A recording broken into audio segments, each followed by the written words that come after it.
Well, we're back in session here in the House of Commons. Welcome to the foyer and welcome to Parliament. Now, you may have seen on Friday the Prime Minister went to one of those red rallies. This one was at Etowah, a large Canadian Forces base there, and he gave a speech which was somewhat controversial because the Prime Minister suggested that the opposition, that would be me and my colleagues, do not support the troops. In fact, we have tarnished the reputation of our troops by raising questions about Afghanistan.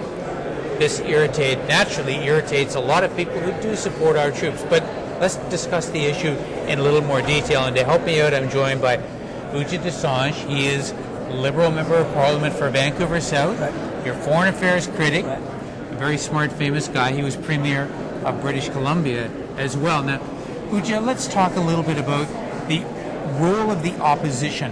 When we raise questions about Afghanistan, how long are the troops going to be over there? Are they doing the right things? In other words, we seem to be taking our job to be observing this and raising questions. Is that unpatriotic? Those are all legitimate questions any opposition should be asking. We have sent our troops into harm's way. It's our obligation to hold the government's feet to the fire on all of the issues. The fact that we may be asking questions about Afghanistan doesn't mean that we don't support the troops. That is, in fact, something that Canadians understand. But the Prime Minister, time after time, uses that as a trick to not really answer the real questions that are being posed. The difficulty is that this government bungled the issue of detainees. By bungling the issue of detainees, they in fact put our brave soldiers at risk of possibly jeopardizing themselves in terms of possible prosecutions on war crimes. Because if they're not doing something that they shouldn't be, if they're doing something they shouldn't be doing according to international law, we should be protecting them. We should be having a policy in place that says that our troops would do X, Y, Z, and that's in consonance with the international law. And some experts were saying that what they were doing possibly could be interpreted to mean that they were not complying with the international law. The reason we were asking questions, well, we wanted to, one, protect our soldiers from unnecessary prosecutions. Two, we wanted to make sure that we live up to our moral and legal obligations vis-a-vis the detainees. We have an international reputation to maintain. We have laws to comply with.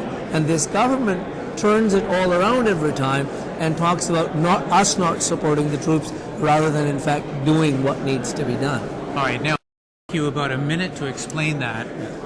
And we're in a question period situation where you have 30 seconds to ask a question, they have 30 seconds to answer. And this may be a little off topic, but it just seems to me the question period we just came out of is about the worst place in the world to try and get a complicated situation like that explained. Well, very rarely do you get any answers from this government that explain anything.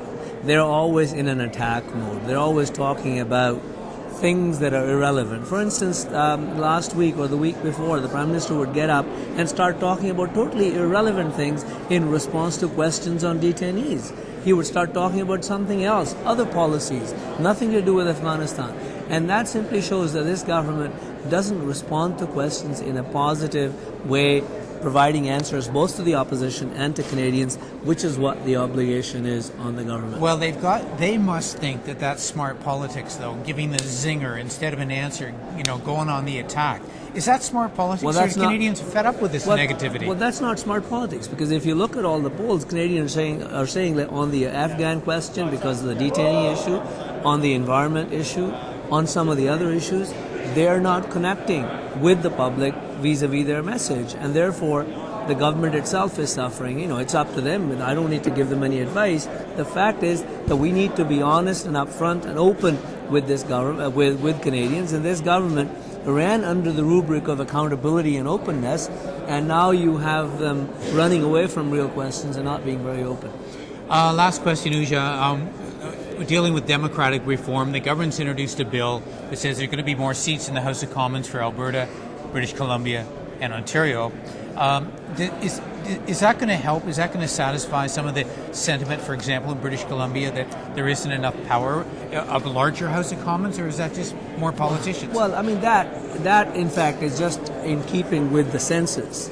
There's a census out. There's going to be a census out again in 2011. which is going to perhaps give us the number of seats the Conservatives are saying we should have. So they're not doing anything over and above what we are due and owing, and we should get that. We would get that regardless, because every couple of censuses you have a redistribution commission that redistributes the seats in the country. In fact, the real reform is the Senate reform that they're talking about. Mm-hmm. They should either abolish the Senate if they're not going to reform it, or reform it and provide representation to Alberta, to British Columbia, to other places that don't have the representation. In fact, Newfoundland and others have more senators than British Columbia has. Lastly, you've been in politics a long time. How would you rank the situation we're in right now? It strikes me, having been a member of Parliament, been away for a while, came back, we're in a very partisan, almost a little bit of a dysfunctional Parliament right now.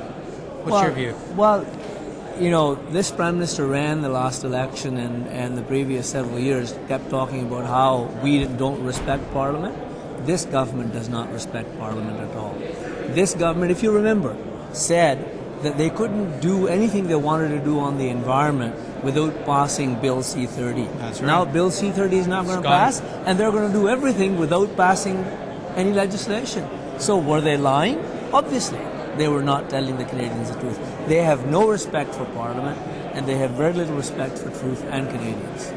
All right, Ujal Dosanjh, thank you very much. Thank you. And thank you for watching MPtv.